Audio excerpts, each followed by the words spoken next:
சண்டேவே தீபாவளி ஷாப்பிங்கை முடிச்சிடலாம் அப்படின்னு சொல்லி கிளம்பியாச்சுங்க. ஆஃப்டர்நூன் போகிற வழியில் ஒரு ரெஸ்டாரண்ட்டில் லஞ்சும் வந்து முடிச்சுட்டு கிளம்பினோம்.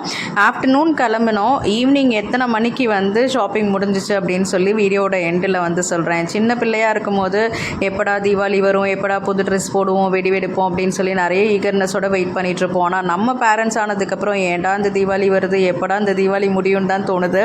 ஸோ அவ்வளோ செலவில் நம்மளை கொண்டு போய் விட்டுடுறாங்க. ஸோ இதெல்லாம் பார்க்கும்போது நரகாசுரன் வந்து உயிரோடே இருந்திருக்கலாமோ, ஏன் அவரை வந்து வதம் பண்ணாங்க அப்படிங்கிற மாதிரி தான் வந்து மனசுக்கு தோணுது. என்ன மாதிரி உங்களுக்கு தோணுதா சொல்லுங்கள்.